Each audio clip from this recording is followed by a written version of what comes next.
Two Hags Chinwag. My name is Trish. And my name is Suzanne.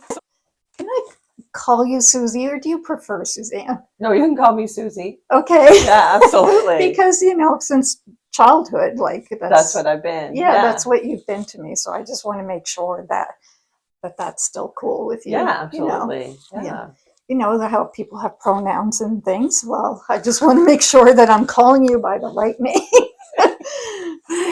Anyway, so just a little bit about ourselves. I am 58 years old, and I consider myself a crone.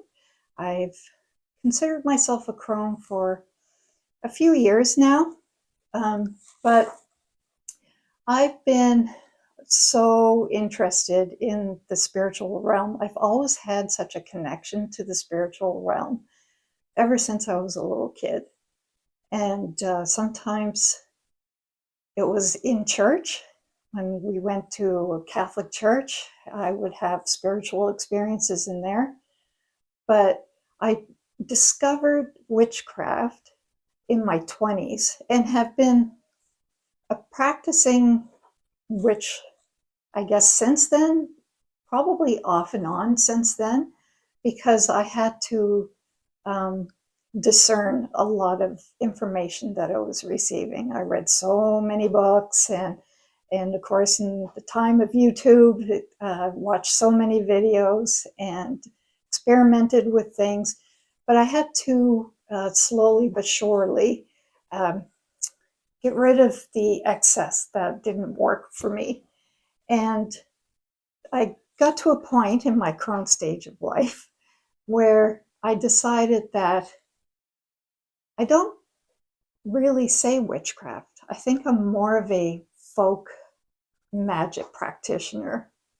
And in that, I have specialized in herbal. I love plants, and I specialize in plant medicines and magic. And I love foraging for plants and working with them and talking to them and feeling their spirits. And the other thing that I specialize in is the dream realm.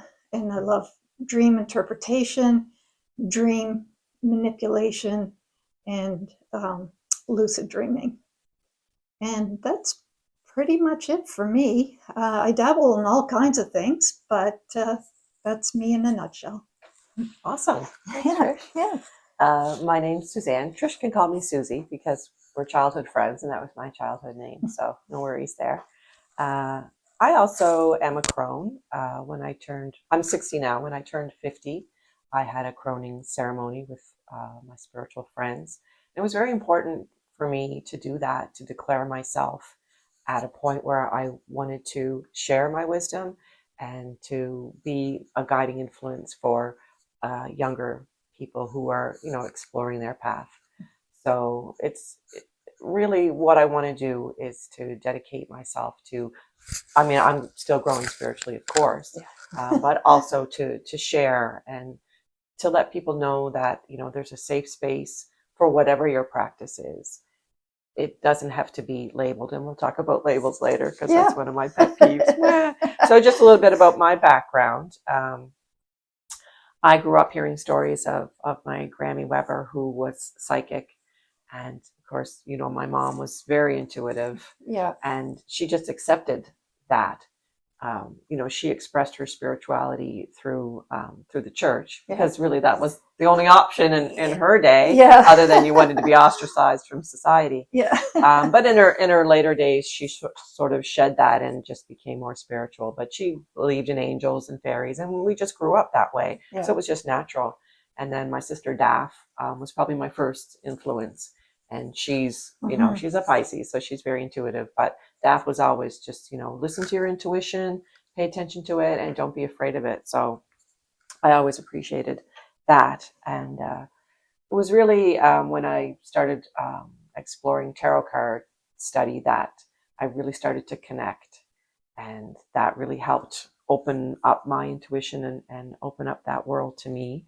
And I started discovering awesome mentors Like, we have such a great spiritual community here.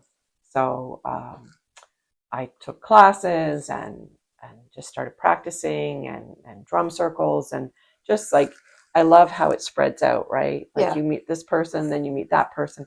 So now today I have such an amazing group of women that I practice with. And I'm wearing a scarf that we created as part of our group. So we're the Kyliacs circle. And these colors represent the Kyliac, which is a crone. She's the hag of the Celtic lore. Mm-hmm. And she's a very powerful creatrix. So, Mm-hmm. you know, we love those powerful Yeah. feminine symbols. But I mean, I don't like, men can't practice or men can't be witches. I'm not like that. No, So no. again, we'll talk about that in our label Yeah. segment. So my passions are tarot, pendulum dowsing, numerology, a little bit of astrology, because it all blends in together for me. And then currently I'm taking a herbal studies course. So I'm Cool. super excited about that. She's coming to my side of the world. and it just to tie us in together. So we're childhood friends. Yeah. And in our 20s, we drifted apart, but we didn't realize that our paths were following kind of similar directions, because we both were exploring the witchy side of things. And then when we came together again, we realized we had all of these things in common. So she's fire, I'm earth. And I told her the other day, I said, we're so different, but yet we're so similar. Yeah. So, Yeah. you know, I it think works. it's really cool. Yeah. And on that note, I want to struggle to get out of here for a second. Oh, here we go. Yeah. This is it. So speaking of childhood, I want to show you Deary. So this is a book. It's called Everyday Witchcraft. And you'll see the little logo here that says SO. So these, I'm going to burn myself. So these were given out by the SO gas station. And when we were kids, Susie had one of these. Daddy brought it home. Okay. Yeah, because we got gas one time. So imagine her dad, who was in the, he was a military policeman, brought home this book. And her and I, we were, it was published in 1972, so I'm assuming we were 6 and 8 at the time. And we would just love looking at this book. And we had like, we would pretend in their bunk beds, we would pretend to have like little witchcraft rituals and stuff. And we also had these plastic rings. She had a plastic sapphire ring, and I'm not 100% sure, but I think it was emerald. I'm pretty sure it was emerald. I remember being a little jealous of your sapphire ring. That's all I remember. That's why I remember it so much, because I was a little jealous because she had the pretty blue one and I had a green one, which green now is actually kind of one of my favorite colors. Yeah. But anyway, so we would pretend that they were magic rings, and that was the start of our witchy. Yeah, I mean, I remember us hiding in the closet. We had this big closet in mine and Dad's bedroom. Yeah. And we would be in there because Mom was not keen on this. Oh, wasn't she? Oh, okay. No, she was not keen on that. Like, as spiritual as she was, because it had the word witchcraft in it. Yeah. For her, I think that book was a little dark side kind of for her. So we sort of hid that away. And I think what happened to it, I think Mom got a hold of it and got rid of it or something, because it did disappear. Right. This actually was given to me just coincidentally by a coworker who saw it. I don't know where he found it, but he came to work one day and he goes, "I thought you would like this." Isn't that amazing? And I lost my tiny mind because all these flashbacks came back, and I couldn't wait to give it to Trish. Yeah. And when she gave it to me, I was like so touched by it, because I had thought of this book like over the years so many times. So when she gave it to me, it let, yeah. Oh, love you.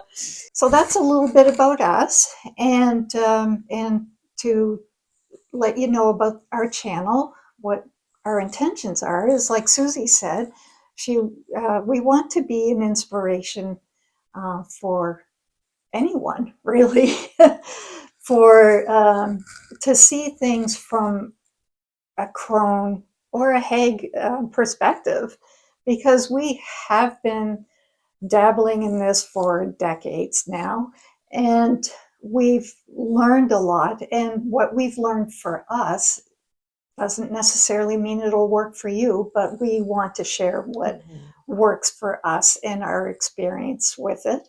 So we'll have our videos will be probably once a month, and we're going to have a main topic like a witchy tip, which we'll start off with, and then we'll have a segment with what warms our cauldron,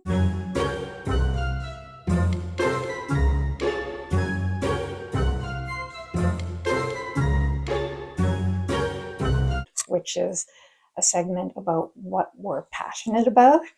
And then we're going to have a segment as to what makes our cauldron boil and bubble over.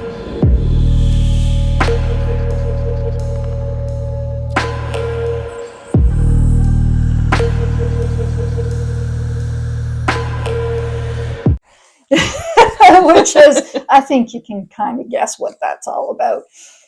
And so that's it. So that's what our videos are going to be, what our channels are going to be about. And like I said, it's going to be probably once a month. But in the meantime, there will be posts, written posts on the YouTube channel. If you click notify button, you will be notified of the written posts. And sometimes there'll be some short videos posted as well in the meantime. But you can see the posts in the community tab on YouTube and the shorts in the short tab as well. So that's it. So we'll see you soon.